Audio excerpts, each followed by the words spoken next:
এই 7-8-10 টাকায় বাড়িঘর ছেড়ে গার্মেন্টসে যারা চাকরি করে, আপনি তাদের মায়ায় বেকার সবাইকে ছেড়ে তারা এসে কত কষ্ট করে চাকরি করে, বিপদে পড়লে আমার মোবাইল নাম্বার রাখেন, ফোন করবেন, পাশে এসে দাঁড়াবো। এই যে বক্তব্যটা আপনারা দিলেন, ধোকারও তো একটা সীমা থাকা দরকার।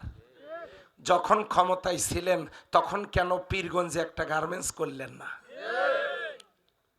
তখন তো বাড়ির ভাত খেয়ে গিয়ে চাকরি করে তারা এই এই এই কষ্টের জীবন থেকে রেহাই পাইত, তখন কেন করলেন না? ক্ষমতায় তো ছিলেন, একটা ব্যাংক কেন করতে পারেন নাই? বাংলাদেশ জামাত ইসলামী সারা বাংলাদেশে প্রতিটি জেলায় জেলায়, থানায় থানায়, হাটে বাজারে তারা এজেন্ট ব্যাংক দিয়ে, থানায় থানায় ব্যাংক দিয়ে আমার দেশের ছেলেদের চাকরির বন্দোবস্ত করেছে। ব্যাংক খাতে জামাত ইসলামীর ব্যাংক, ইসলামী ব্যাংক বর্তমানে বিশ্ব সেরা ব্যাংক।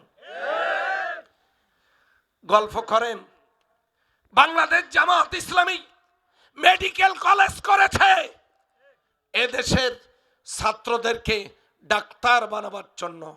ক্ষমতায় তো ছিলেন, বাংলাদেশে আপনারা কয়টা মেডিকেল কলেজ করেছেন?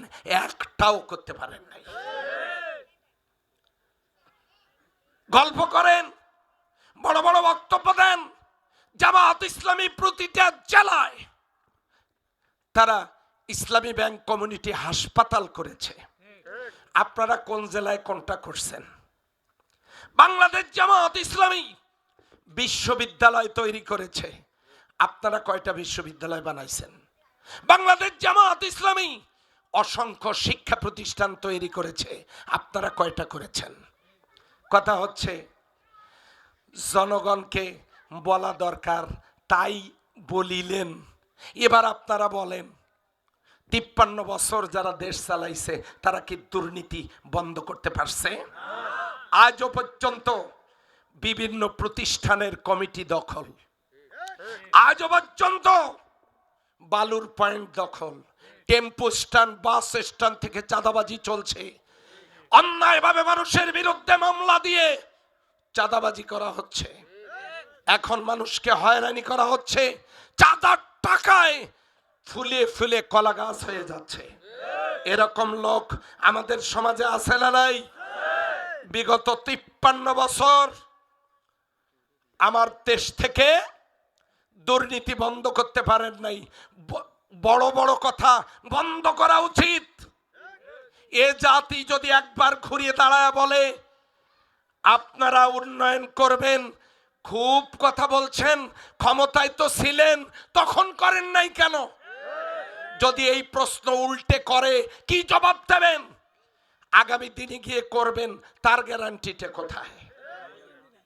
সেই জন্য 53 বছর দুর্নীতি বন্ধ করতে পারেন নাই, 53 বছর নারী নির্যাতন বন্ধ করতে পারেন নাই, 53 বছর এদেশের নারীদেরকে মর্যাদা দিতে পারেন নাই, 53 বছর আপনারা আমাদের বেকারদের কর্মসংস্থানের ব্যবস্থা করতে পারেন নাই।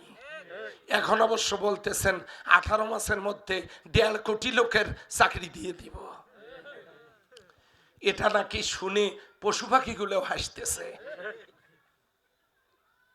সম্মানিত আমার ভাই সব, এই 53 বছরের ভিতরে খুন খারাপি, চুরি ডাকাতি, রাহাজানি, চাঁদাবাজি, মাস্তানি একটাও বন্ধ করতে পারেন নাই। আমরা মনে করি যেহেতু 53 বছরে এইটা কেউ করতে পারেন নাই, আল্লাহর কোরআনের আইন ছাড়া এইটা কোনো দিন এই সমাজের পরিবর্তন হবে না।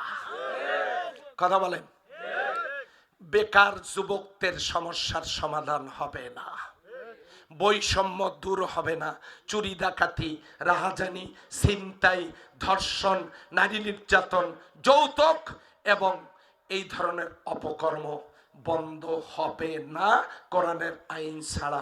কথা বলেন ঠিক কিনা? এই কোরআনের আইন বাংলাদেশে চালু হোক।